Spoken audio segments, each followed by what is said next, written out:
Hi everyone, and welcome to another episode of Trip Around the Multiverse with your host, the teenage girl that went to the mall when they got kidnapped by Sentinels until the X-Men came and saved me, Kyle Charles. And I am the cousin of Bruce Banner, who via blood transfusion also became a green giant monster. The sensational... You forgot that. That's it. The sensational She-Hulk. Yeah. I didn't think of... Anyway, yeah, and we are continuing our discussion on female superheroes. But this time we're going to be talking about the Marvel side. So, hope you all enjoy us talking about this marginally forgotten band of people. That makes no sense. Yeah. I have to say, actually, you know what? So you have to have the top trumps cards. Yeah. Marvel top trumps. I can't remember what year it was, but it was in the early 90s sometime. Yeah. Right. And so when you go through the cards and everything like that, there was Captain Marvel's black female Captain Marvel, who is now has Photon. Yeah. Monica Rambeau. So I just assumed Captain Marvel was black and female. Yeah. She got to lead the Avengers at some point, and they did her dirty, real dirty. Yeah. Where I think the riot went Captain America. Captain America left the team, so they wanted to riot him back to be the leader of the team. Yeah. But they did it in such a way that, I mean, look, she's black and she's a woman. Yeah. There's a very fine line there. Mm-hmm. If you just want your blonde Aryan guy to be the leader, yeah, you can't make it that she's completely inferior. Yeah. They kind of just went that way, not because of a race thing or a feminist thing. They're just like, I want my favorite hero to lead the team, so I've got to make the current leader not look so good. Yeah. It's like, oh, the implications, man. You got to be careful there. You could have just had her leave or something like that. But no, very awkward. Yeah, I've never understood why writers do that. Just if you think about it, headcanon wise, if Captain America came back to the Avengers, I'm pretty sure anyone who's laid that point would go, whoa, you know what, Cap? Yeah. You could be Captain America again. Yeah. And you could be leader of Avengers. I'm stepping back down, man. Who am I to tell Captain America what to do, you know? Yeah, exactly. Not, let's make our former leader, who led the team pretty well until this point, inferior and stupid, so... Yes. That's a very touchy subject. Yeah. But yeah, that's unfortunate. I'm just saying that in the top trumps as well, because I had known her as Captain Marvel. Yeah. At least now she's sort of getting a resurgence, which is good. Yeah, not named Captain Marvel though. No, Photon still, but at least she's got she's getting prominence. Yeah, because the actual Captain Marvel, Carol Danvers, has more prominence. Yeah, now. Well, she'd been around for a while as Binary, as Ms. Marvel, as Warbird. She got shifted a lot of identities. Yeah, she didn't get treated very well either. No. Yeah. I think as well, probably start from the point where Rogue stole her powers. Yeah. And then kind of went further downhill from there. She just fell down a totem pole after that. But a great job they did for kind of rebuilding her. Yeah. Realizing the hole that they stuck her in. Yeah. If after like 30 years. She graduated from just simply Ms. Marvel, she's a female version of a Marvel. Yeah. To an actual, now she's the Captain Marvel. She's like not gender neutral title, but she just she's got a title that. Yeah. But I think we sort of spoke about this before, but realistically, she should have became Captain Marvel in the 90s when Marvel died. Yeah. Rather than wait to 2012 and we need to copyright this name. Let's make her Captain Marvel. Yeah, it was... Yeah. Even though she was Warbird or something like that at the time, and then... Yeah. This is... So, and at least as well, they gave her less swimsuit style costume. Yeah. So well, you know what? We can't have our heroes running around in beachwear. Beachwear. What leaves them openly like versatile. Like yeah. It's just I never understood those sort of costumes either. It's not practical. It's not combat worthy. You know. I mean, look. For pro wrestling kind of fair enough. I mean, you and I have wrestled, so when you wear the skin tight lycra stuff, you know that it's going to form fit and it's not going to burst at the seams. Yeah.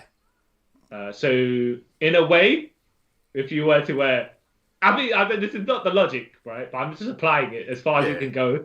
Yeah. If you wear less clothes, then your life get restricted when you're doing a movement, right? Yeah. But then at that point, we just say, well, how about wear no clothes? Yeah, and that's yeah, exactly. Realistically, but it just never makes sense when like you look at it, think about it. In the Avengers lineup, and she's in the part of the Avengers. You got Captain America in a full costume. Only thing shown is like his mouth. Yeah. Iron Man in a suit, complete metal suit. Yeah. Only thing shown is his eyes and his teeth. Yeah, everyone's like proper like kitted up, and then she's there in her bikini. Yeah. It just makes her one piece. Yeah, it's like we had money to give them costumes, but here's bikini. Yeah. But isn't that the same with Elektra? Yeah, it is. And Psylocke. Elektra, I would say, because she's a ninja. Well, even then, it makes no sense either. Well, you know, the costume they had for the Daredevil TV series made so much more sense. Yeah. It was red in certain parts and black in other parts, and if she's been a ninja and stuff like that, it's like okay, and it covered her up enough that I think it's knife proof. Yeah, that sort of thing. You can't cut her. No, but then she did manage to get cut. I think an exposed bit of her arm. Yeah, whatever. But like, it's weird though, and I think about it now. Marvel's a bit weird. Like. Female superheroes outside of the X-Men and a few X-Men like Psylocke. Yeah. They're completely covered. Yeah. But then you got Psylocke, but I think she just does it because she wants everyone to know that she works out or whatever. Yeah, well, okay, now let's put it this way, right? Yeah. Psylocke is one of those people that is just like, yeah, what are you looking at? Yeah. Well, continue looking. It's like, okay, even Emma Frost is even worse. Yeah, Emma Frost, but it's like with Emma Frost, it's sort of part of her character, so you can They funny enough had worked it in as part of her character. She's got insecurities and stuff like that when she was I don't want to say a child, a teen, or whatever. Yeah. And so I don't want to say she adores the attention or something like that, but kind of like she kind of desires it. Yeah. I mean, the way they set her persona up. Yeah, so it sort of works. So it's not unwarranted what she dresses, but then you're like, does she need to? Yeah. But like, what are we saying? It sort of makes sense of her, but like someone like Captain Marvel, it doesn't make sense. Yeah. Especially she's like a military woman and everything. Yeah. Yeah. So, but moving on to the X-Men, I like a lot of X-Men. I personally think has the most like best representations of women because there's like a crap ton of female characters in the X-Men. Some of the more powerful members of the team, like women. Storm, and Rogue with her Miss Marvel powers, and Jean Grey whenever she was Phoenix. Yeah. But she was a Marvel girl. Yeah.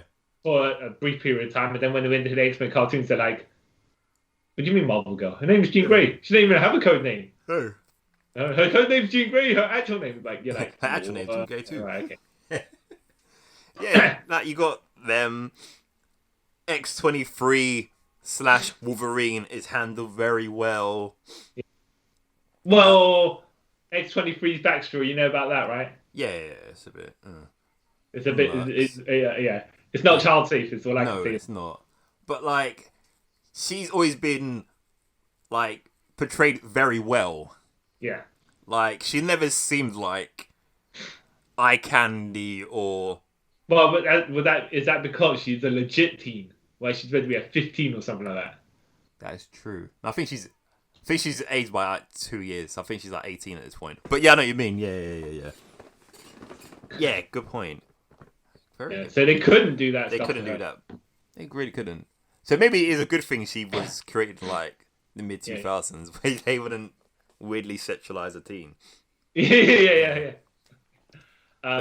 But no, they had even though Jubilee didn't have much in the way of power. Yeah. Fireworks, all right. Yeah. Actually, we'll get back to Jubilee in a second, but they also had Kitty Pryde as well, where they were introducing the new member who became prominent in the way of the X-Men. Yeah. But yeah, they were doing some shady stuff with Jubilee. You read about the vampire. So I love the vampire thing. Wait, because it makes no sense. So what? I love the vampire stuff because it makes no sense. All right, give everyone. I was gonna do the decimation and the House of M stuff, but you give it because you know about you read it, so you know more details. Yeah. All right. So Jubilee had powers until. But she had the standard mutant X gene powers, right? And hers was the fireworks. Yeah, right? Fireworks.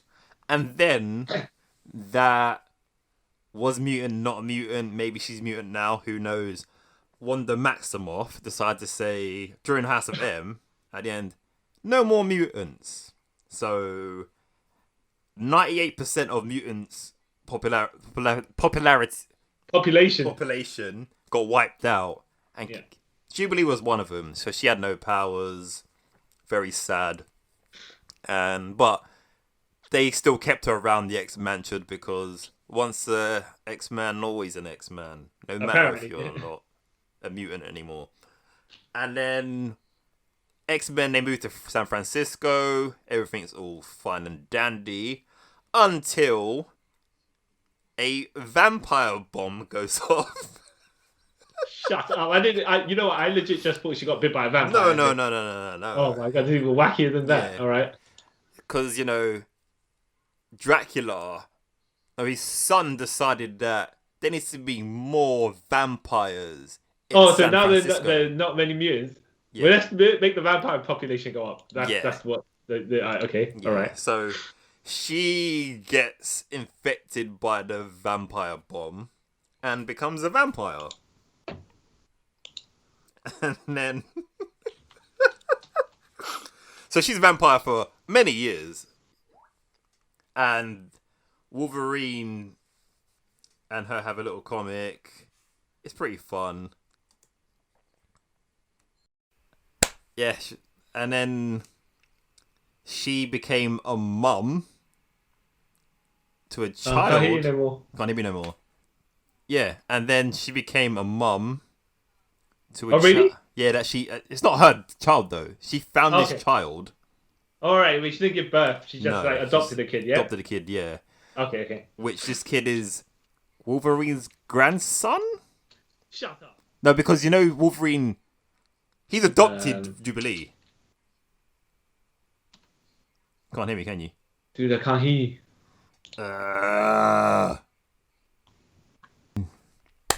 So yeah, she has a child that she finds. You've faded out just as you started clapping. Yeah, so she has a kid. Yeah. Who is? I think the kid's a mutant.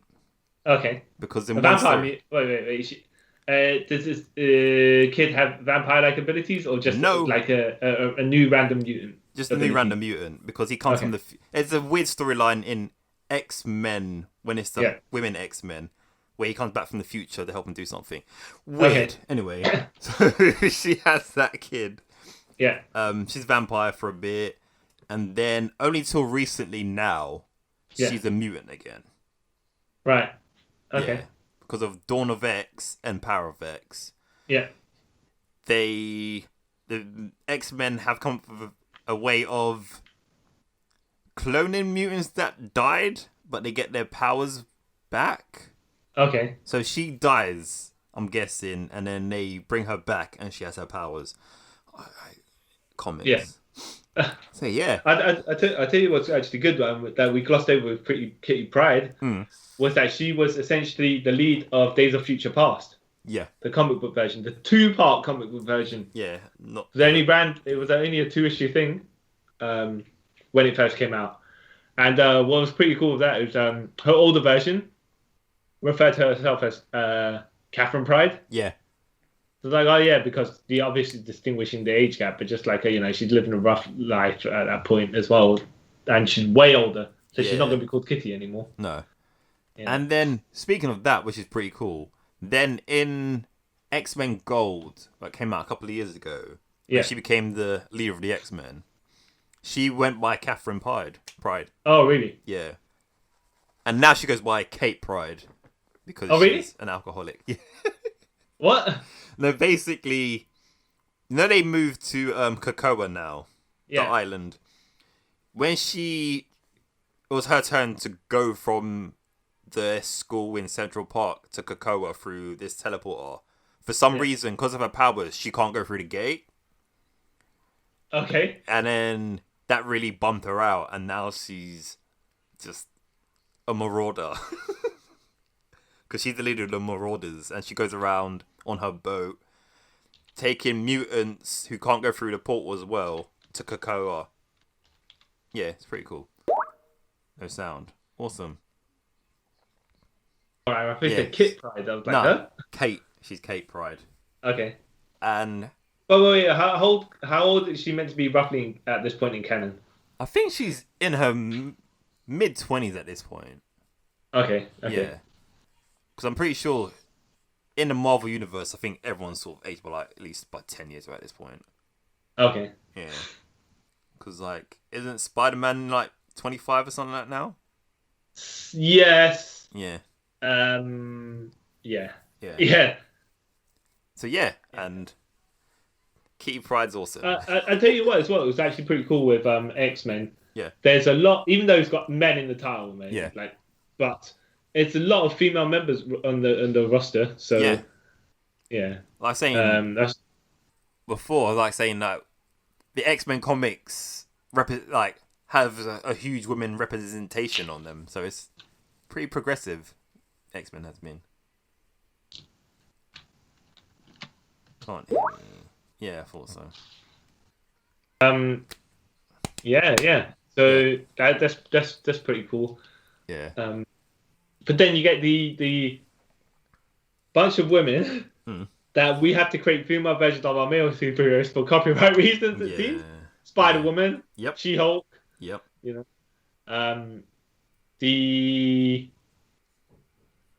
There was a joke though. There was a Marvel joke, right? They the What If comics. Yeah.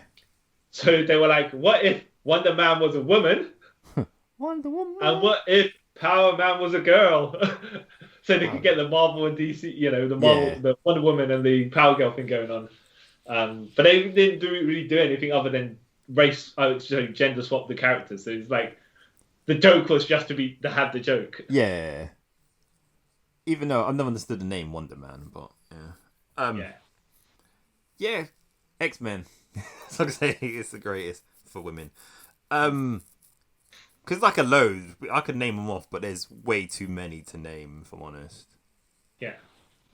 But No, I was going to say, were you collecting or just specific X-Men members? I've collected, because Storm's had many solo books. Limited series, right? Yeah, limited series. Yeah. The one that mostly gets her own series a lot is X-23, because there's a lot you can do with her. Yeah. Because of her weird history, so you can sort of do loads with that. Yeah. I'm trying to think, everyone else, because obviously the whole you're born with powers. Yeah. You can't really do much with them. Really. Well, I think Rogue's had a couple of mini-series, I think. Jean Grey and... it's Cyclops and Jean Grey or something like that. Yeah. In their mini-series. They don't... I think she's not specifically a lead herself, but more they're tied to each other. Yeah.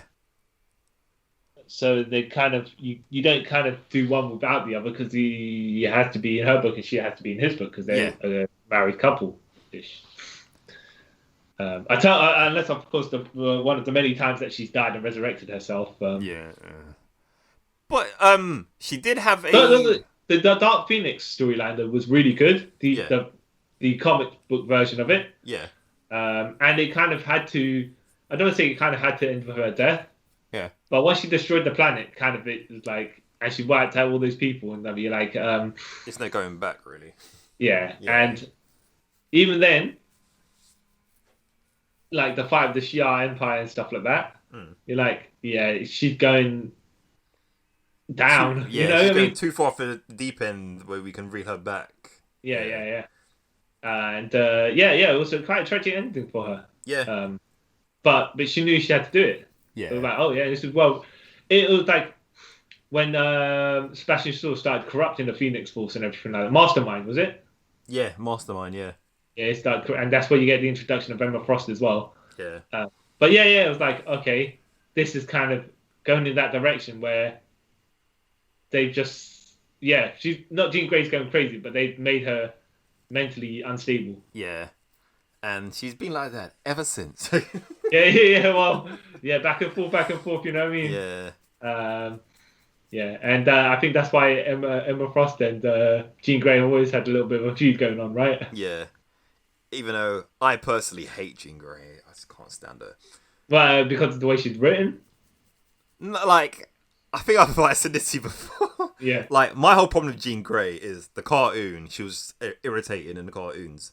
Yeah, all right. Fair enough. I personally think that if Jean Grey weren't around, Wolverine and Cyclops would be the best of friends. Okay, fair enough. But I did enjoy, even though I'm a Jean hater, I did enjoy a couple of years ago when she had her own solo series, when it was young Jean Grey from the past that's in present time. She had a little solo. Oh, hold on. Do you mean the Michael Bendis X-Men? After that, yeah. Like, it was just before original Jean Grey came back. Yeah. Yeah, old young Jean Grey had her own little series trying to figure out her powers and... Yeah. I'll tell you what's funny, also I read so I didn't read I should have collected, but I never did, the Brian Michael Bendis X-Men run, where the original X-Men team of Cyclops, Beast, Angel, Iceman, and Marvel Girl got shot into the present timeline. Yeah, because of Beast. And for some reason, all the male members, except for Iceman, had a thing for Jean Grey. Okay? Yeah. And I think at that point, they were like... So, Bobby, Iceman, you're gay. Yeah. and Jean Grey, and he's like, what? It's because all these other guys have a thing for you, and I don't. And is that why you're trying to say I'm gay? Yeah. It's like, no, I read your mind. Yeah. You're gay. I didn't like that, but... No, but it was a funny sequence, though. Yeah, it was a funny sequence, but... Then when that meant Bobby Drake from the current timeline also was gay. Yeah. Even though he had female relationships previous to that. Yeah. But that was because they retconned it and said, obviously he was a mutant already. How can he handle being gay on top of being a mutant? It's even worse for his situation. So he kind of just tried to hide it away. I wouldn't say. I mean, look, those young X-Men turned out to become from an alternate timeline, so you could have just kind of kind of like young Bobby could be gay, but older Bobby not. Yeah, but it was not handled in the best way. No. But even I don't know how far you go from your X-Men collection, but even Professor X couldn't stand the allure of Jean Grey. Yeah. He was like, if she was a couple of years older, like, she's 14, 15. Yeah, you're in your mid-30s or something, or 40s at this point. Yeah. Yeah, you know what I'm saying? Massive question mark. I don't know what the intention was there. Yeah. Unless, of course, they're trying to say that Jean Grey was inadvertently pushing her allure amongst all these other guys, because she controlled her powers. Yeah. But what it did mean was like you're saying, I can see why you disliked her. If you read all these things, you're like, oh, she's just been put on a pedestal because we've written her that way. Yeah. All the girls want her. It's like... I mean, all the guys want her. Yeah. Not all the girls. But no doubt some of the girls probably did want her as well because of the way that she's written at that point. Yeah, screw her. But yeah, she's a great character, don't get me wrong, but I just don't like her. I think she actually got more interesting with the Phoenix storyline. Yeah, she did. Like, but that's why it started making me laugh when collecting X-Men in the mid-90s, and Psylocke was just trying to seduce away Scott Summers from. Yeah. It's just cracking me up because like this woman, I didn't even know what her intentions are specifically, other than to troll Jean Grey. Yeah. And she did it so well. Yeah. I think, like, me, like, personally, she probably, out of all the X-Men, ranks my bottom. Like, she's no Storm. She's no Rogue. She's no Psylocke. Yeah. She's no Husk. And that's me. That's like a deep cut to bring up Husk. So Paige Gumphrey, she's awesome. And, yeah, there's like so many. You got. Did you ever collect Next Wave? No, I didn't. No. Oh, you're missing an awesome, crazy series. The Next Wave is so nutty. It's incredible. It was a 12-issue run. It had quite a bit of. I can't remember the entire cast offhand, but it did have Monica Rambeau in it. Also Bloodstone. Tabitha Smith, Boom Boom. You must have read from X-Force, I know right? Boom Boom. I love Boom Boom. The Machine Man. Yeah. And some dude called the Captain, because it keeps on changing his name. Okay. Captain XXX obscure whatever, and Captain America beat him up for the name because it was so bad. Yeah. But no, it was crazy. It was enjoyable. Because it's so out of character stuff they were doing. They wanted to use Nick Fury, but they couldn't, so they made someone called Dirk Anger instead. Yeah. And they were like Agents of Hate. I know about Agents of Hate. Yeah. Yeah. What does Agents of Hate stand for? I don't know. Highest anti-terrorism effort. Oh, okay. Yeah, so there's just a massive piss take of everything. Yeah. Very enjoyable though. Do you remember the scene where in the Ultimates where Captain America's beating up someone? Yeah. Can't remember specifically who it was. I think it was the main villain, and the main villain's telling him to give up, and he goes, "What do you think?" I'm France. A on my head stands France. Yeah. So then Elsa Bloodstone in this, she's beating up a bunch of people. Yeah. And then she flips the situation. They say something about her giving up, and she goes, "Do you think?" She's wearing the Euro sign on her chest. Yeah. T-shirt. Yeah. She goes, "Do you think this E on my chest stands for America?" Like, America. Okay. Fair enough, you know. Yeah, it's like cool, I guess. All right. But you should definitely check out Next Wave. It's so wacky, ludicrous that just. Is it meant to be set in continuity? Well, it is and it isn't, because it wasn't. Yeah. But then people refer to it. Yeah. As though it is. So then it kind of is, but it kind of isn't. Oh, I like that. I like that sort of stuff. There might just be like, something-ish kind of like this happened. Yeah, but not obviously to that wacky extent. Yeah, exactly. Because Boom Boom, like I was saying, is in this, but she's also in the X-Force. Yeah. And I think she's really Valley Girl here, but she's not as like that in the X-Force. Yeah. She's gone by a different name. Did you get X-Force? Did you collect X-Force? Which one? Okay, let's start with initial X-Force with Cable. No. Okay. When you transitioned from New Mutants to X-Force, isn't it? Yeah. No. Before my time. Did you get X-Force then with the essentially X-Men Black team? The Black Ops team. Yeah, with Wolverine, X-23, Warpath, Archangel. Yeah, I got that. Was Psylocke in it as well? No, that was the Uncanny X-Force. Right. That's when Psylocke, Wolverine, Deadpool, Phantom X, and Archangel. Was that before or after the series of X-23? That was after. Oh, right. Yeah. Because that's when Wolverine didn't want to be part of this one. He's like, I don't want you to be a killer no more. I want you to be a girl, essentially. Right. Yeah. Okay. And then after that, that's when you had Cable and X-Force. Yeah. And Boom Boom. That was Boom Boom, Cable, Forge, Dr. Nemesis, and Colossus. And Domino. Yeah. And you had Uncanny X-Force going on at the same time when it was Storm, Puck, Psylocke, Bishop, and female Phantom X, but she wasn't actually part of the team. It was weird. Yeah. And okay. But well, all right. I think we should move on from X teams because that's what our main Pokemon conversation has been at the moment. Yeah. Any Marvel female supers you are collecting aside from them? X-Men? I did collect. Oh, were collecting even. Oh, both the recent She-Hulk comics when it was Sensational She-Hulk when she was went by Dan Slott. Yeah, no, by Charles Soule when she was the lawyer and She-Hulk at the same time, but it's more like lawyer based because Charles Soule is an lawyer as well in real life, so he was like writing it from that perspective as well, which was pretty cool.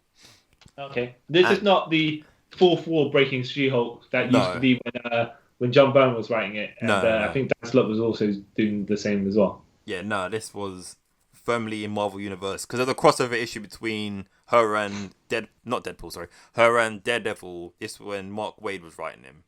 Okay, that's a pretty cool crossover.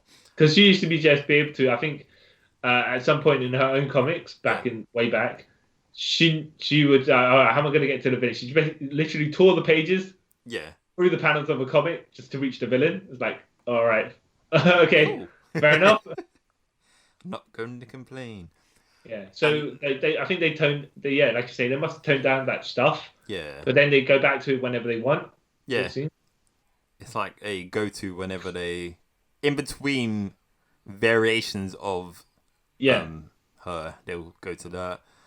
And then I did read her recent Hulk comic when she was after Civil War 2. Yeah. You know, she became like Savage Hulk. Her version of it. Yeah. It was just her trying to deal with the events of Civil War, like her nearly dying. Okay. Was she the Red Hulk? No. Red Hulk was Banner. Betty Ross. Yeah. Betty Ross, yeah. So she couldn't control her Hulk persona, so she would just literally go to like crazy Savage Hulk. And it was just basically her trying to go to like therapy and then not letting little things trigger her to become Hulk. Which is pretty cool. Let me ask you. Yeah. Because the way they draw She-Hulk is not like, I mean, you would kind of think if Hulk is massive bodybuilder style body, they don't really draw She-Hulk like that. No, not till recently. Oh yeah. They've given her a bit more physical mass. Yeah. But they generally just draw her kind of, I don't want to say slender, but like proportionally the height of a female that big, rather than muscular or even like a CrossFit athlete, you know? Yeah. Just have some size on her. Yeah. Because like now, because she doesn't know how to control her Hulk side anymore, they draw her huge. Makes sense though. Yeah, if it doesn't to that. Let's face it. They know what they're trying to sell. So if they draw a superly overly muscular woman, it might appeal to the masses. I think now because it makes logical sense. That's what I'm getting at. Yeah, I think now because everyone's sort of accepting or whatever now, isn't it? Well, I like to think that. Like they draw her as a Hulk woman, like literally. She's not. Because it was always strange that Abomination was big and massive. Yeah. Hulk was big and massive. Doc Samson was big and massive. Yeah. And fair enough, the leader wasn't, but his brain was massive. Yeah. And she just looked like, just a tall woman. Yeah, exactly. Yeah. But yeah, it's good that they've changed that artwork to her. Actually, I think also it depends on the artist as well, because some artists draw her a bit more bulkier than some like other artists, because they draw her more slender, and you're like, but she shouldn't look kind of, that small for a Hulk size. Yeah. If your Hulk's your gimmick, you shouldn't be. Yeah, exactly. Yeah. Because she's part of the Avengers now, isn't she? Because you got the Immortal Hulk, who's just the Hulk that can't die. Yeah. Which I need to carry on reading. I did collect. Well, if you're going to shift from She-Hulk, let me just say something else. There you go. There was a cool bit where she joined the Fantastic Four. Oh yeah. When Ben Grimm left, I think he was either at the times, or he was at Battleworld, or he lost his powers or something like that, right? Yeah. And they went to use She-Hulk as a replacement for the Thing. I'm like, oh, okay, that kind of makes sense. Yeah. I mean, whatever the Thing brings to the table, She-Hulk could also do. Yeah, if anything more, but yeah. Maybe more, but she can't rage out, so no. But I still think she would be stronger than him. But she has the ability of negotiation tactics. Yeah, being a lawyer. Yeah, exactly. So, and that is extremely useful. Yeah. At certain points, you'll never know when you just need someone to calm down. And you go, hold on a minute, right? This is the logic, and this is the situation. Yeah, especially in a Fantastic Four, because like most people they fight are smart people. Yeah. So you need that. Let me talk to you on a logical level. Yeah. Take your emotions out of it. Yeah. Put your brain just here, right? And just we can just work it out between us. Yeah. No need for fisticuffs. And what was the other? And she was a part of the FF when the Fantastic Four went on a journey which was meant to only take 4 minutes, but they ended up disappearing for a while. Yeah. She was in the FF when it was her, Medusa, Ant-Man, Scott Lang, and there's someone, I can't remember who the fourth person was. Yeah. But yeah, that was pretty cool. Yeah. I also have enjoyed reading. I did read the Captain Marvel stuff until recently. Right. Like when they revamped her as Captain Marvel. Yeah. I did enjoy that, and then when she became Captain Marvel when Alpha Flight, I enjoyed that. And then they had the weird sort of change of character for Civil War 2 when she just became out of character is the nicest way of me putting it. How do you mean, like more of a dick, or more, or just dick, like for no reason? Well, here is the issue, isn't it? When you need something like heroes versus heroes, someone's always got to be kind of shifted in persona, to get to the point where we need these guys to have a fight. So we're just gonna kind of, for no reason. I mean, you can say like in the initial Civil War, yeah, Tony Stark was like, no, my way, the highway, and Captain America's like, look, man, not you're stomping on everyone's laws, so I'm just gonna rebel. Yeah. But at least it seemed motivated in a way in Civil War 1. Civil War 2 obviously just felt like we're doing this to do this. We're doing this to make Civil War 2. Yeah. And because Captain Marvel is the big thing right now, and so is Iron Man, let's switch the sides this time, technically.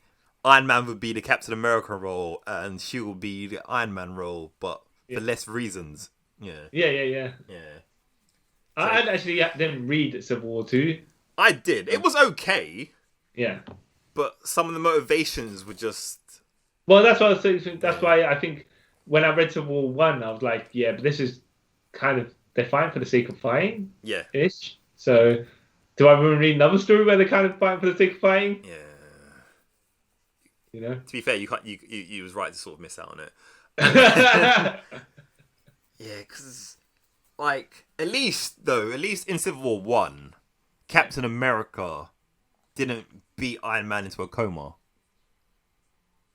Oh, yeah, okay, fair enough. So, Captain Marvel beat him into a coma, and then he was dead, but then came back. I don't know how he came back. And that's how we got Riri Wilson, Ironheart, who is a good character. I read her when she was Iron Man. I enjoyed it. I that's like I said, I skipped the whole thing, so I don't know how about her particular character. Yeah. But well, she took over for Iron Man at some point, and then you're saying they decided to make her Ironheart rather than Iron Woman or whatever. Yeah, which is better because then you can you've created a new character. There's not just a gender swap, color swap version of another character. Even though she kind of is. Started off that way. No. What I'm saying is she a female scientist who had trouble with her heart or something like that? No, none of that. Why is she called Ironheart? And I don't know. I don't think there's a reason behind why she's called Ironheart. Oh, okay. Yeah, there's no like physical reason for her to be called Ironheart. I just think. Oh, right. I just kind of assumed because of the title, but I guess the title was just misleading then in that case. Yeah, no, she's Ironheart, but she's cool. She's another character. She's getting a TV show if I remember correctly. Yeah. Yeah. So good on her. And Miss Marvel. Yeah. Muslim Miss Marvel, right? Yeah. Kamala Khan. Yeah. She's a really, really good character. She would be in my top 5 of current female comic book Marvel characters. Again, she is a gender swap of another character. Well, she's got her own powers, but yeah, we'll just say that her powers are more like your standard rubber man style powers. Yeah.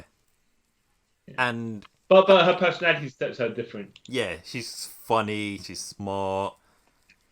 She's Muslim. Ooh. Yeah, she's Muslim. Controversial. And even with that, how they handle the religious side of it is really good as well. Really? It's educational rather than Simon Baz. They don't really tell you anything about his Muslim side, really, do they? With her, they embrace it, and it doesn't feel like they're forcing you to understand it. Did you play the Marvel game, Avengers online game? Yeah. How was it? How was her story there? Because she was the main character. Yeah, I got halfway through it. I need to complete it. It's really good as well. Yeah. That they handle her very well, and she doesn't seem like she's forced into it. I hear the game hasn't got great reviews, but it's because the actual game isn't. Yeah. If you're playing an Avengers game and you want to play as an Avenger, but you're not, a side character kind of led to, and it's not great in playability.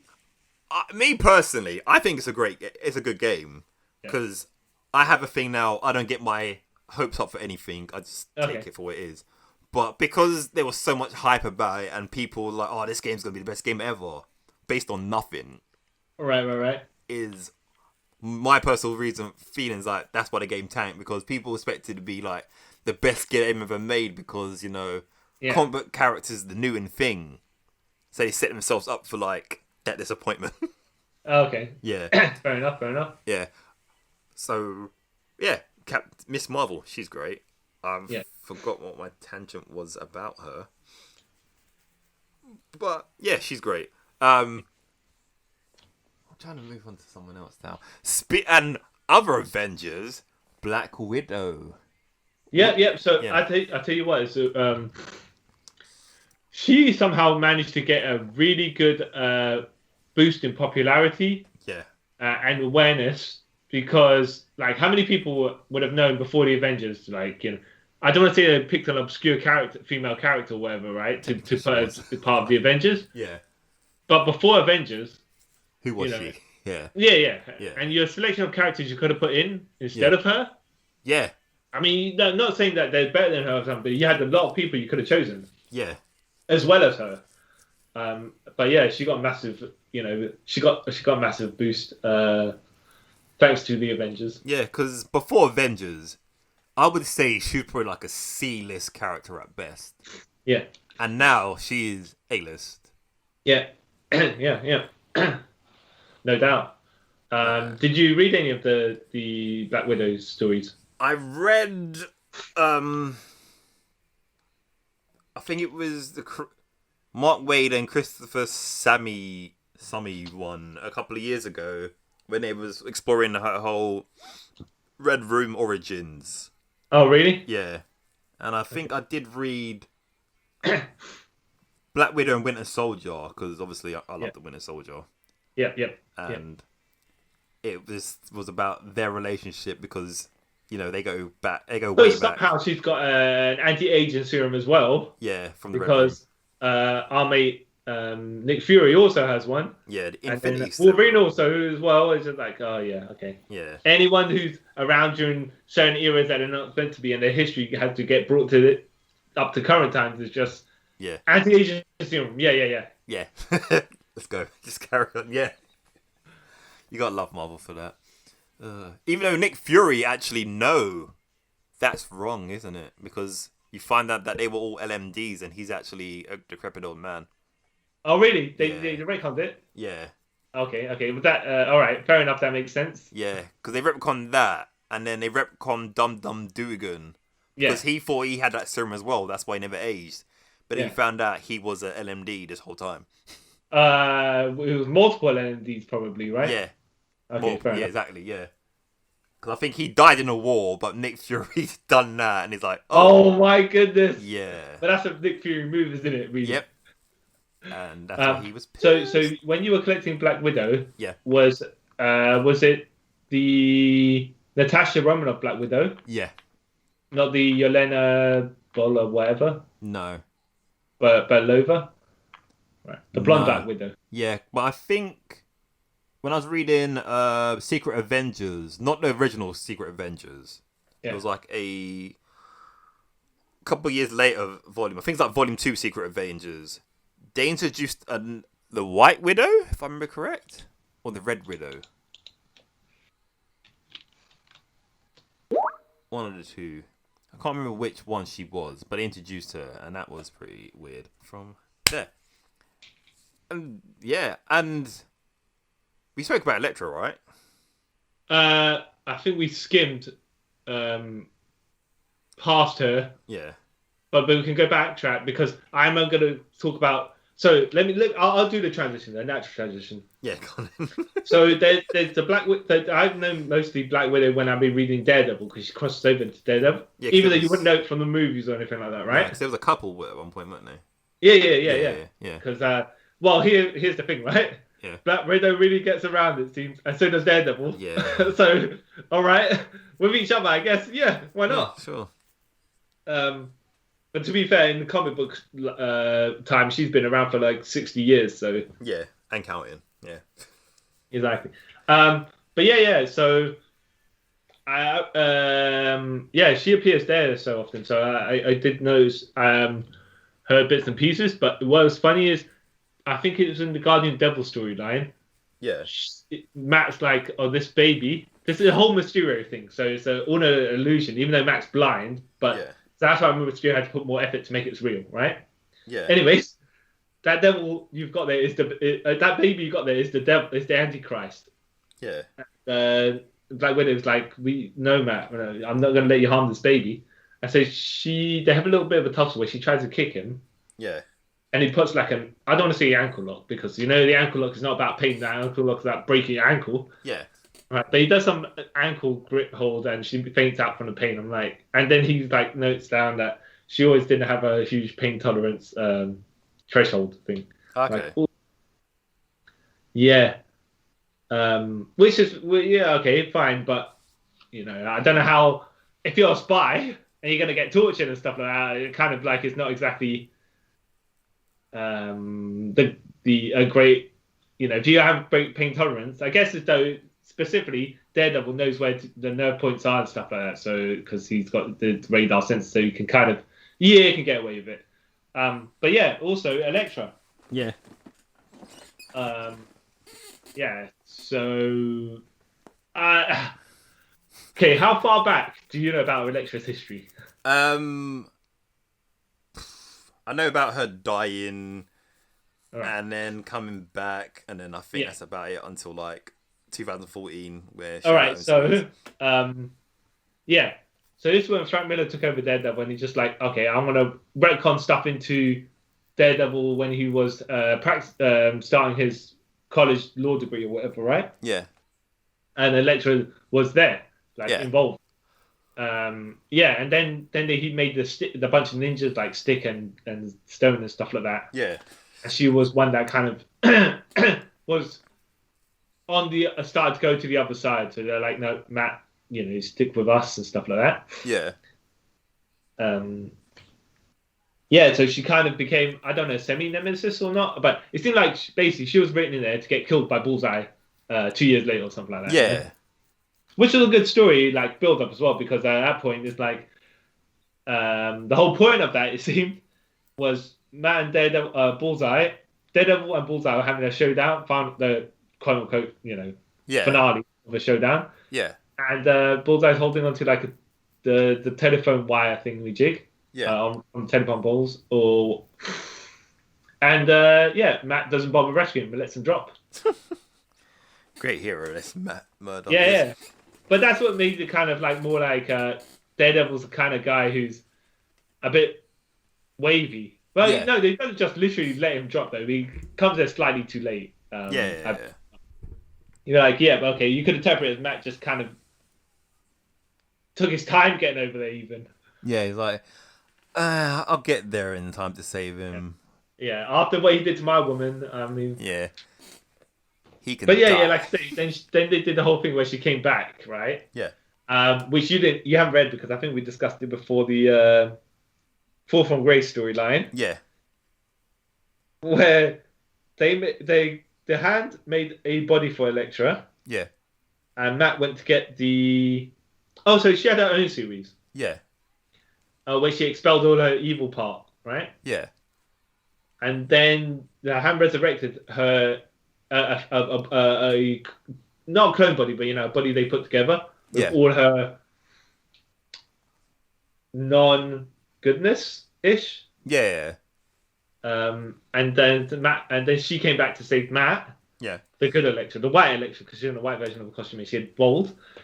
And and then in the end, she had to go and kill the other version, and then she took back everything, her entire mind. Yeah. And she kind of in a state because she's like, oh no, all the thoughts are flown back and stuff like that. So mainly just know her from Daredevil.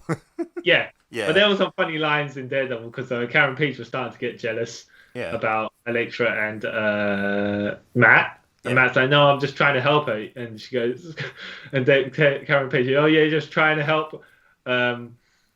You're trying to help a lady who's so fit that she'll make a blind man see again. I'm like, what? He's like, okay. Right. I'm not sure that's how it works, but okay. yeah. And there was actually other funny bits. I remember there was a big. I don't want to say, was it a Marvel Knights comic or something like that where Elektra was a Skrull. Secret Invasion, was it? Yeah, Secret Invasion. Yeah. But she was leading the Hand at that point. Yeah. I don't know what happened to Daredevil. There was something going on with his own series. Yeah. Luke Cage and the Marvel and Iron Fist, and I want to say some of the Marvel Knights were just having a rock with the Hand, which is led by Elektra. Yeah.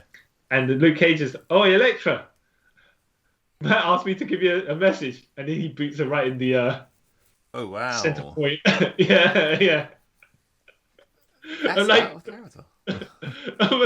Luke Cage.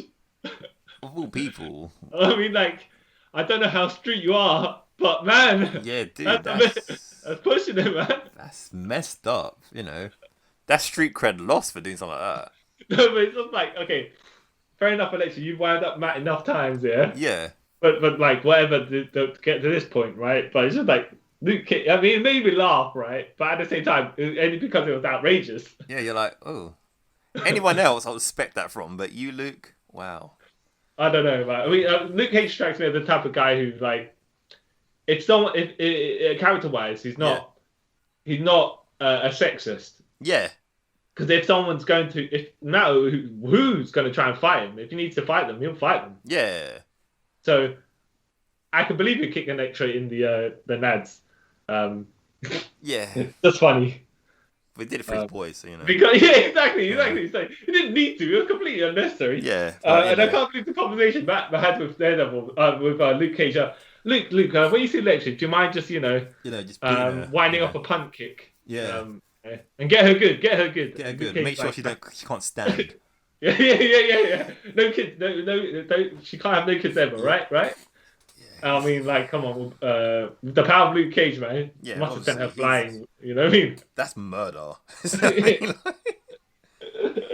I'm saying. Is his power level's got to be a bit weird for her to be able to take the hit. Yeah. Saying that, now that you're speaking of Luke Cage, I did read Jessica Jones' Alias. Oh man, that is. I know. Now I have to say, first of all, that that is very like the TV series. Yeah. It is very dark. Yeah. I was amazed actually how close the storylines they took over. They had to adjust it for TV and the era in it, right? Yeah. And who they could and could not use. Yeah. But it's very like it. Where I was like, oh, this is very... How far are they gonna go? How far can they possibly go? Yeah. Because she's got like a messed up backstory. Yeah. But it is I personally think she's a really great character. Yeah. They've sort of, to fit her into the mainstream Marvel universe, they've sort of obviously had to dial down a bit of her, I'll say, language, but she still fits in. Yeah. I'm not sure about language specifically. Because it was like an R-rated title. Yeah. But I mean the tone of it as well, because it's no joke. It was so I could put it. But I've noticed as well in the mainstream Marvel universe, obviously they don't bring up her origins. Yeah. Yeah, because it's a bit. Yeah. But I mean, I didn't read it myself, but you're saying it's very good. Yeah, it's really good. I read it. What about? Was that the Alias series? Yeah. Or because there's was there another Alias series, or did he use another character? There was. I can't remember now. Because I know there was a follow-on series to it. Yeah. In Marvel Knights or whatever it was. Was it Jessica Jones PI or something like that? It might have been. I need to look that up in a minute. It might have been. But I know that. What I'm saying is, it's actually quite, I want to say a brave title, but it was like, you got to get balls to put out something like this. Yeah. They did. It's not, it's not child safe. That's the best way to put it, right? But then it was on the Marvel Max line. Yeah. So, well, if you've seen the series, you know what kind of happens to her. It's probably, is it worse than the series, would you say, or I don't know. Some parts are worse? I think it's sort of worse in the series because it kind of humanizes it. Because obviously you're seeing it in life form, if that sounded so weird. Yeah. But you know what I mean? Rather than in the comics, it's make-believe. It's a comic book, sort of thing. But we actually watch it and they add her weird relationship with, what's her name? Hellcat. Yeah. Yeah. Which her backstory is kind of messed up as well. Even her comic book stuff is kind of messed up. No, but is Hellcat's not in the series, the comic book, is it? No, she's not. No. So they added that to it. Yeah. But the comic, if you ever get a chance, give it a read. It's pretty good. Yeah. But be know what you're going in for before you do that, Yeah. It's. What about Pulse? That's it. What? The follow-up series to Alias was The Pulse. Sorry. Yeah. There you go. And was that a continuation, or was that just like a? It was a continuation. Ish. Because I think that's when it leads to her and Luke Cage getting married. Yeah, but I thought it was like more. The Pulse was part of the Daily Bugle bit as well. Yeah.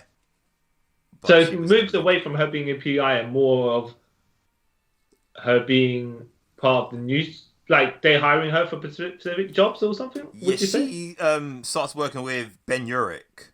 Okay. Yeah. Okay. And it's pretty cool. And that's when she doesn't know whether Scott Lang might be her baby daddy or Luke Cage. Wait. All I'm gonna say is, okay, she's pregnant. She don't know. But once the baby pops out, she'll find out because, come on, skin tone. Yeah, because how it starts. Oh, she knows, but. Wait, is she messing around with Luke Cage? On Luke Cage? No, she was with Scott Lang first. Right. And then she meets Luke Cage. Okay. And that's it. No, sorry. Scott Lang didn't know if the baby was his. She's like, nah, it's not yours, because I stopped having a relationship with you way before, Luke Cage. Yeah. And I had relations. So okay. But yeah. Yeah, No, I said it like that. But yeah, I like her. She's a great character. Okay, I want to speak about the other Marvel Jessica Drew. Oh yeah, who's been done dirty as well many times. Okay, do you know about her first origin? Yeah. Go on, hit me. Where she wasn't she meant to be like a human spider? She was a spider, got mutated, that evolved into a human. Yeah, by the high evolutionary or something. Or something like crazy shit like that, which was what Wolverine's origin was going to be. Yeah. And they thought it was too ludicrous because they want to have like a humanoid Wolverine. Yeah. Except they decided to do a humanoid spider person. Yeah. All right, well, if it was ludicrous the first time, the second time it's going to be the same results, you know? Yeah. Exactly. Like, why do you think it's not going to be just as bad? Shut up.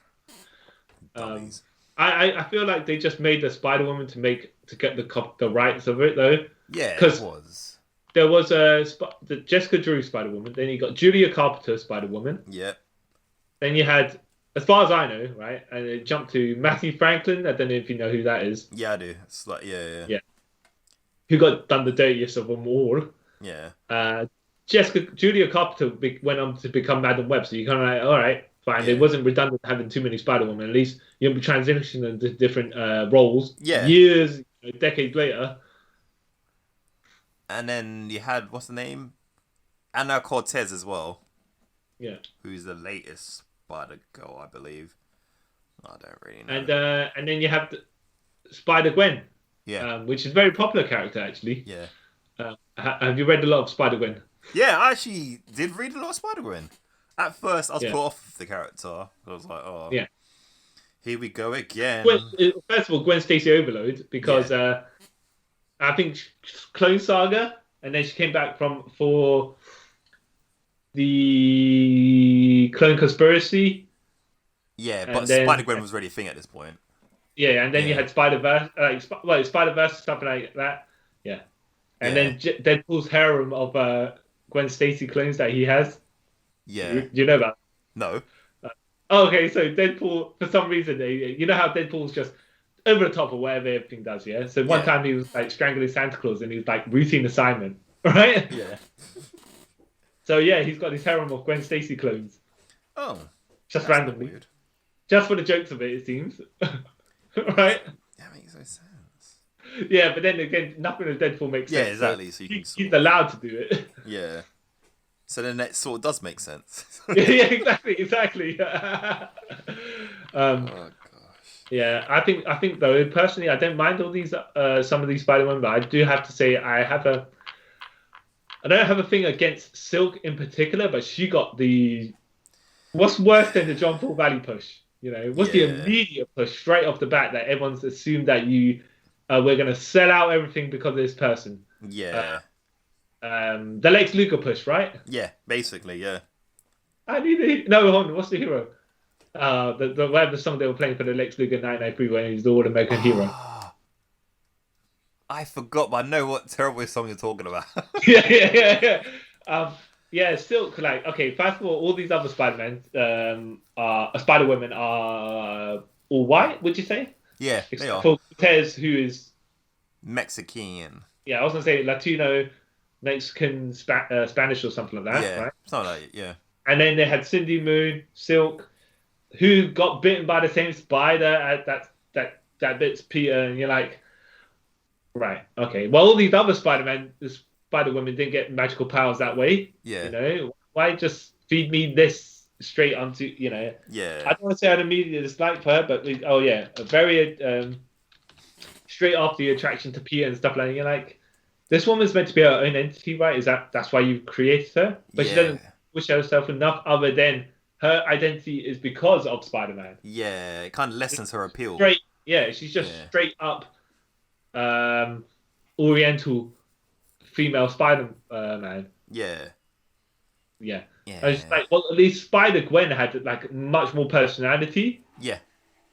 And charisma, and she just happened to be there. Yeah. And astoundingly had a lot of charisma. Yeah. For a drawn character. And Cindy Moon, on the other hand, just like her opposite, and you're like, yeah, yeah.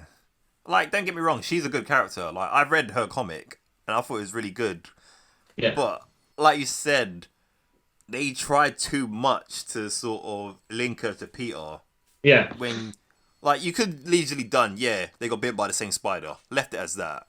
But then the whole attracted to him naturally and all that stuff. Yeah, you're trying to... I mean, personally, why do you need to have a bit by the same spider? They were at the same experiment. Find something else, another spider. Yeah, could have bit her. It might explain why she has slightly different powers. Yeah. But she's like working somehow after years and years of being in that vault. Yeah, like 15 years or 10 years or whatever it is. Yeah. She comes out and then she's like, you know what, Peter? Like we can't stop ourselves when we're near each other. Maybe you should move out of the city. Yeah.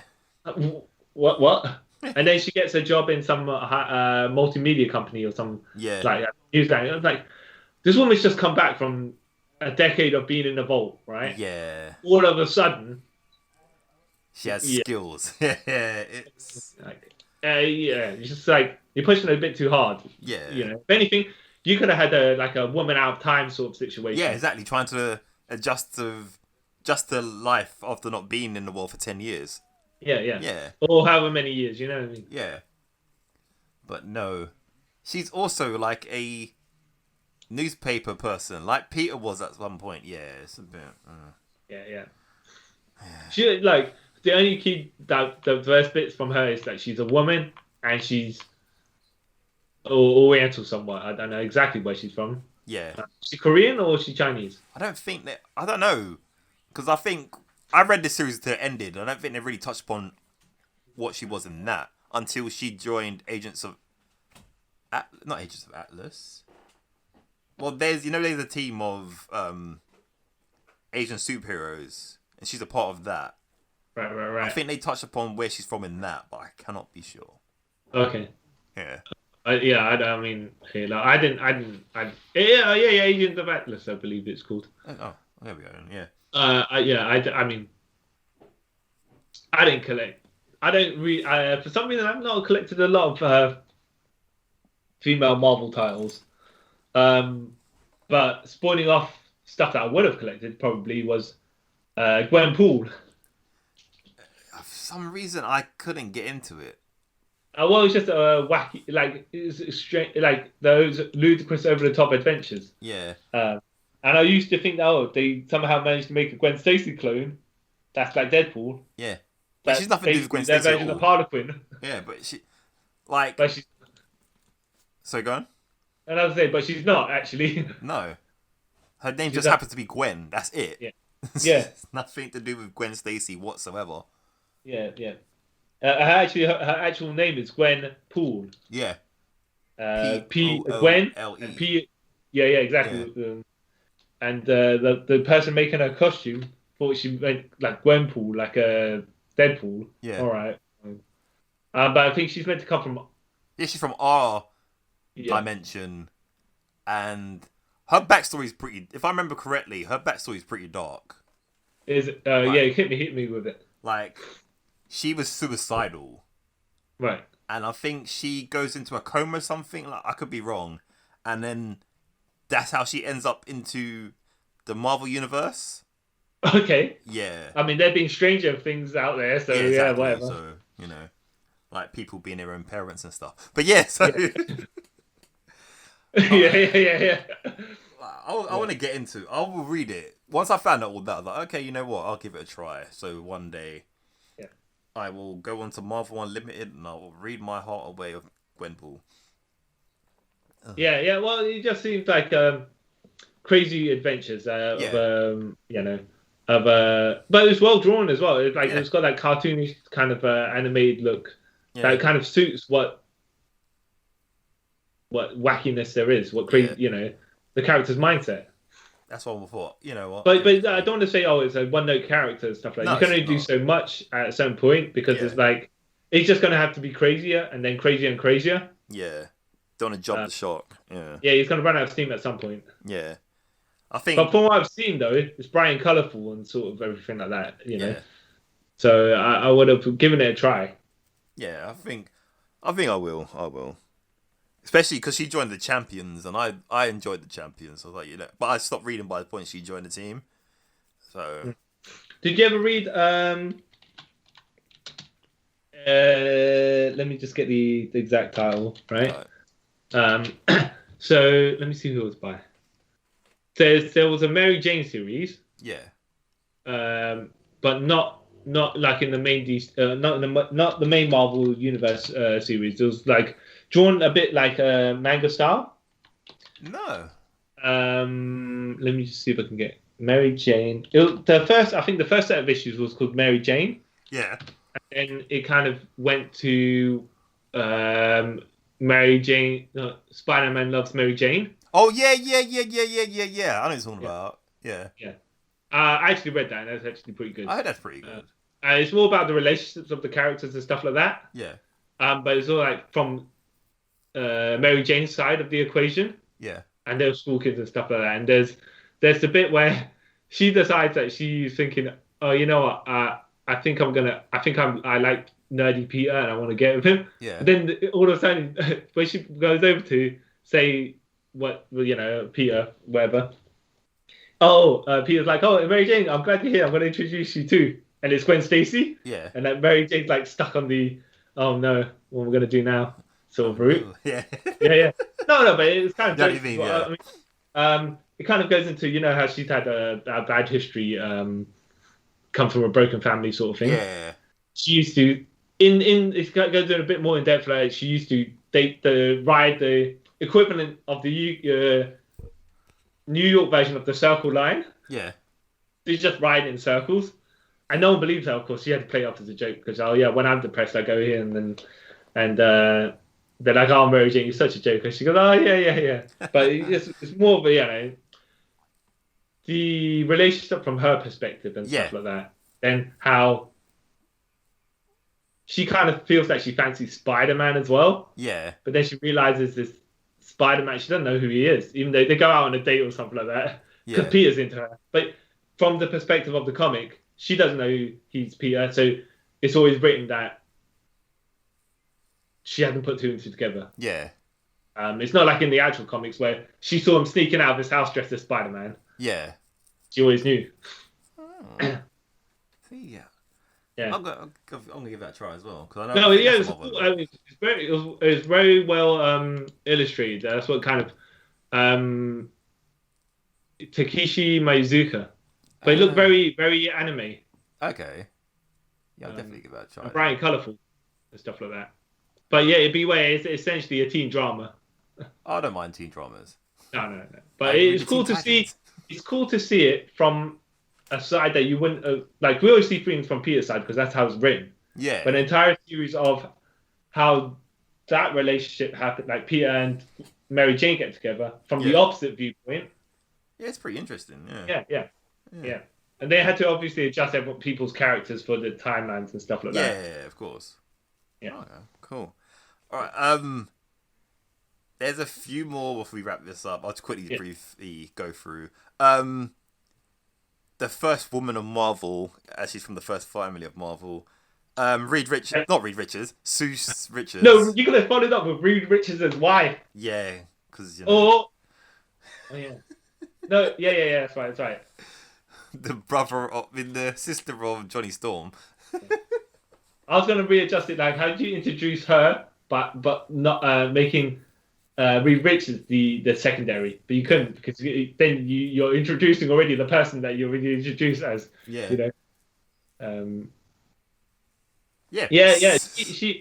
She was. Wasn't handled well at first. Well, okay. First of all, when she was called the Invisible Girl, right? Yeah. And all she could do was turn invisible. Yeah. Which is really bad when you think about it. Yeah. Woman, back in the 60s, right? Yeah. It's like, woman, you know your place. Be silent. And she just turns invisible and disappears. Yeah.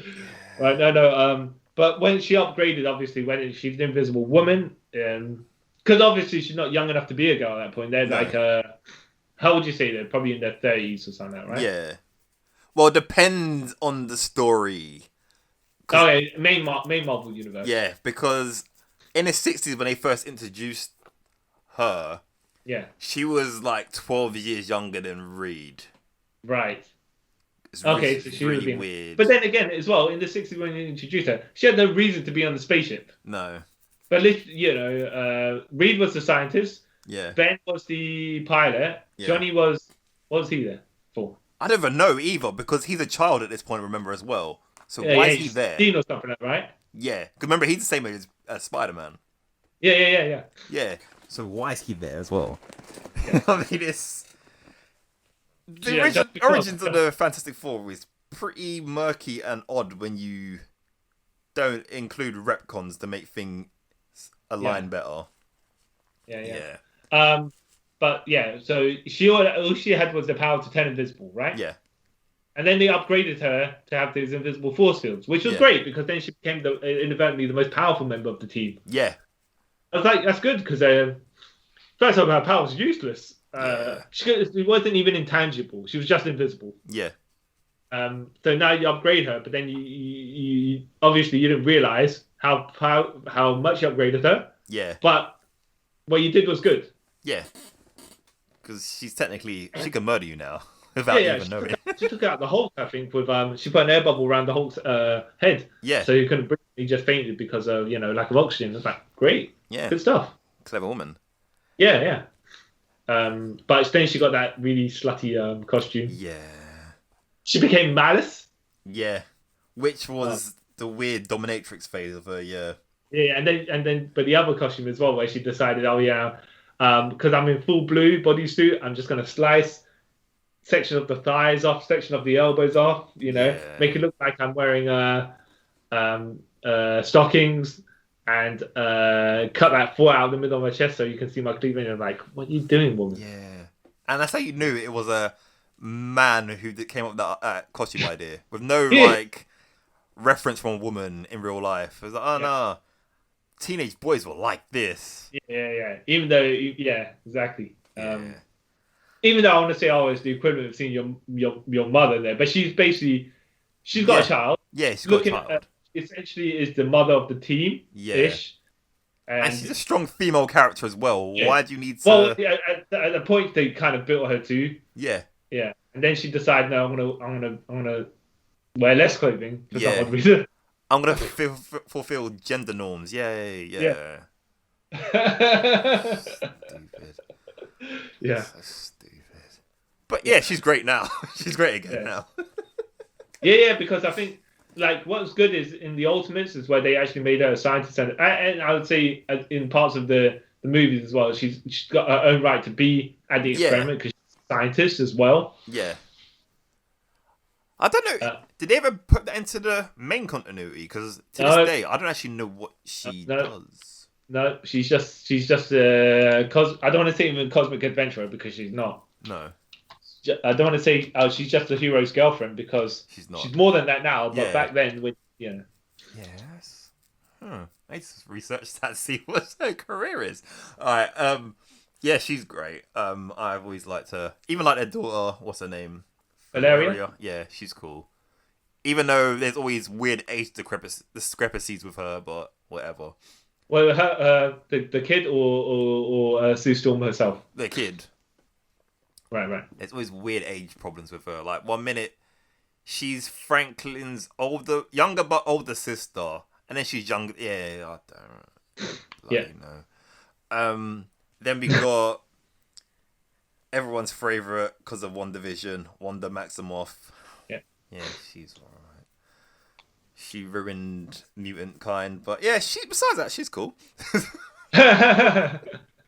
Even though he's really flushed her out in the last 10 years. Yeah, all I know about her is she's either Magneto's kid or she isn't Magneto's kid, and maybe she still is Magneto's kid. Yeah, even though she might not be now. But might be again. They swapped it a good couple of times. Yeah. I think they're just going to switch it back to Magneto's kid for the cleanness of it. Yeah, but it depends on how they work Magneto into the MCU. Maybe that'll.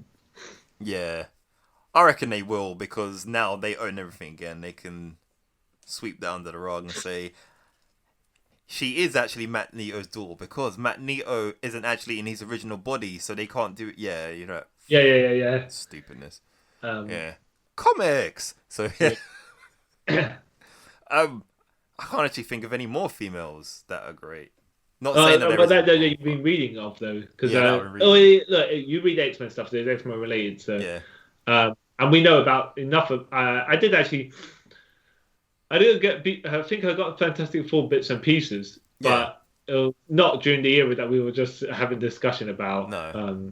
But I have. Yeah. Yeah, because there's more that I know about, but I don't read. Like like Kate Bishop, Hawkeye. Yeah.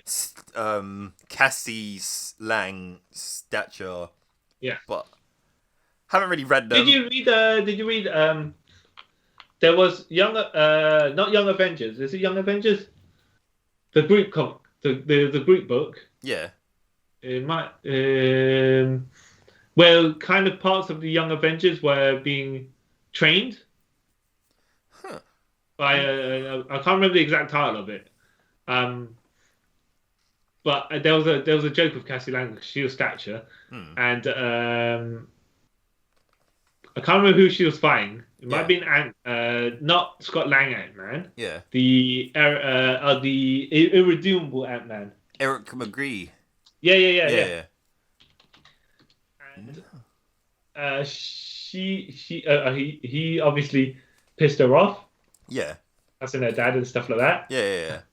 Right, and then the way he took her down was basically she grew in stature because she's Stature, right? Yeah. She tried to stomp him. Yeah.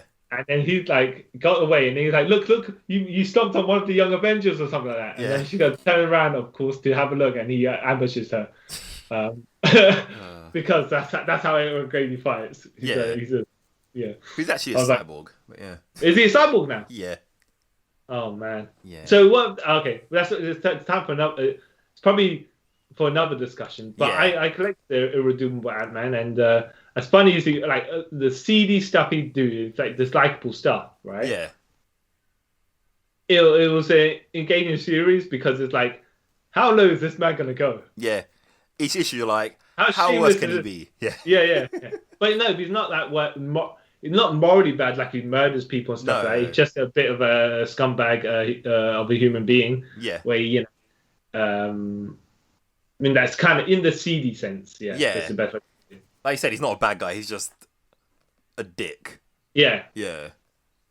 But then you get the people chasing him. Obviously, are worse. The Shield agents are, they're completely. Yeah. So then he becomes like the victim of it because the people that are after him are worse than him. Yeah. So is this cyborg thing that he becomes anything to do with Stature or anything like that? No, I can't remember I can't remember where it's announced in, but you find it, like he's either he's a cyborg or an android. He's not a human, and then he becomes Black Ant. All right. Yeah, but I can't remember what it was in. It's a life model decoy. You mean? Yeah, that's what it is. He's a life model decoy. No, cyborg. Right. Okay. Yeah. Okay. And he starts murdering. Not murdering, but he's still a despicable human being. Well, yeah. Despicable android. Yeah. Okay. Fair enough. Yeah. So as it's coming to like an hour and a half, we should round this up. Okay. Yeah. We'll close it because there's not many of, like you're saying, we're not coming to many. I mean, I am collecting many female series of Marvel, so I can't really. I'll try and collect when I can. There's 2 new Asian female heroes which I want to read, but I need to get around to them. Yeah, which are? One's called Arrow, and I think the other one's called like Silver.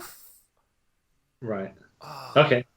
Fox or something. It's something weird, but she came out a couple of years ago when they made a Korean mobile game, and they made her into a proper Marvel character, but I can't remember what her name is. Okay. Yeah. Okay. So we'll one day when I find out, I'll tell you more about it. Yeah. But just like I said with DC, there's loads of awesome women characters. Marvel just needs to. Funny enough, though, I have to say I'm more of a fan of DC Comics in general because I think it's partially because of the legacy characters, which is why I don't collect that much Marvel anymore, even though they were popular. Yeah. In the 90s and stuff like that. Like when they were popular, I was with it. Yeah. That's why I'm saying I can speak more about the DC heroes because it's more of what I'm collecting now. Yeah. Or in the past, decades or stuff like that. Than yeah. But yeah, I will keep up to date. Like I keep up to date with it. I just need to start getting back into it.